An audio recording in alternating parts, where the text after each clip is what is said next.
This is the Russian opera singer Ildar Abdrazakov on the poster of the Verona Philharmonic Theater, where he plans to perform the role of Don Giovanni in January 2026.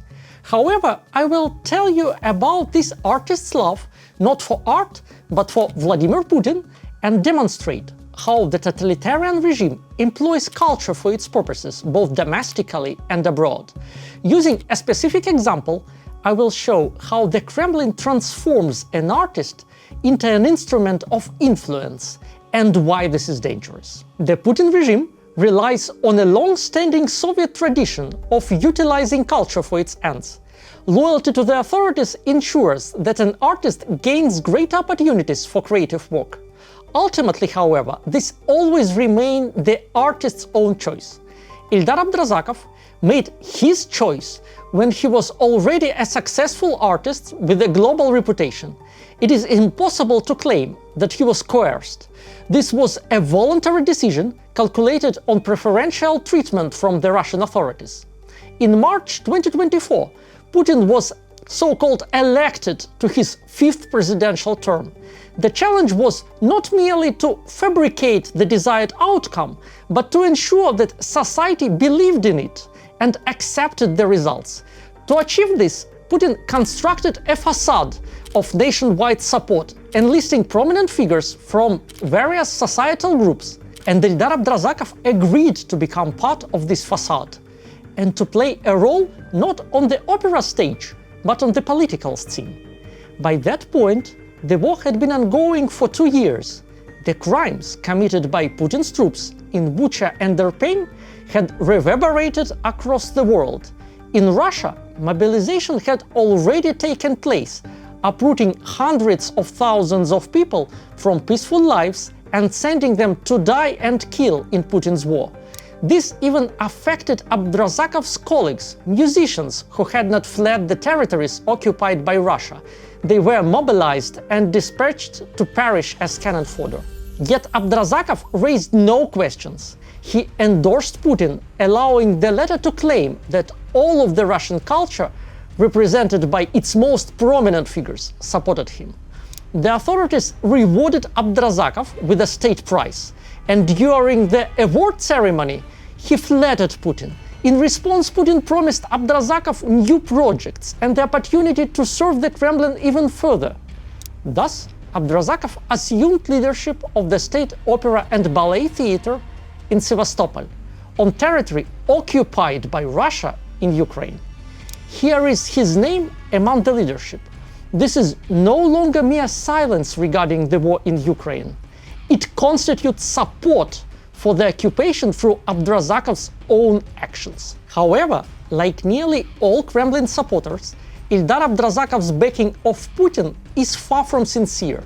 It is a perfect mixture of self-interest and duplicity.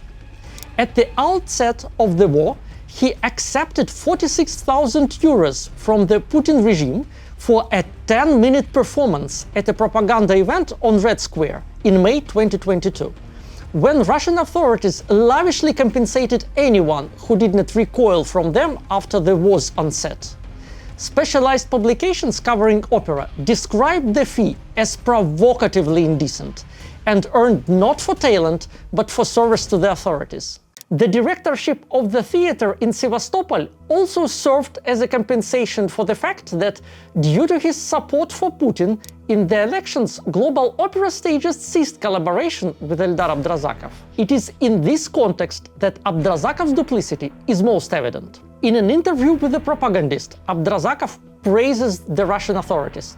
Thanks to the support of those who led the country today, he said, there is work for a large number of artists. Where one is born, there one is needed. He also says, I want to be at home in my country, within my own walls. Yet in his statement regarding his forced departure from European stages in the same year, he complains that this is due to politicians who had entered the temple of art and music. It is regrettable that Abdrazakov overlooks the fact that it was he who approached the Kremlin and pledged allegiance to Putin. Abdrazakov's actions, however, speak even more eloquently. Just 1 month before the interview in which he extols how great it is to walk in his homeland, he was eager to perform at the Teatro San Carlo in Naples. His tour did not materialize solely due to the ensuing scandal. Just over a year later, he makes another attempt to return. This time, his performances are scheduled for January 2026 at the Verona Philharmonic Theatre. At the same time, Abdrazakov's views have not changed. On the contrary, he has literally become part of the Putin regime, joining the council under Putin, a mark of trust and yet another reward from the totalitarian regime. We have already observed how the Kremlin utilized Ildar Abdrazakov in domestic policies to create a facade of nationwide support for Putin.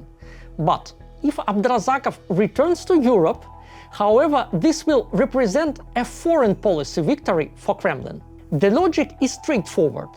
If support for Putin, who unleashed the war, goes unpunished, and if walking on occupied territories incurs no penalty, then what objection could there be for anyone to maintain relations with the Putin regime? The Kremlin employs figures such as Abdrazakov as battering rams to breach the wall of rejection against Putin and his war in Europe. This is known as the normalization of war. If it is acceptable to collaborate with Putin's supporters, there is no need to oppose him directly, nor is there reason to support the victim of aggression, Ukraine. This is precisely what the Kremlin seeks: a shift in the perception of Putin and his war, first among the public and subsequently among politicians. Therefore, we categorically oppose the return of Putin's supporters to Europe and the normalization of war on the continent. If you agree that collaboration with an active and consistent supporter of Putin is unacceptable, join our campaign. The link to the website is in the description. There you will also find materials that you may post on your social media. Leave a signature in support of our demand and locate contacts for those responsible for inviting a Putin supporter to Europe.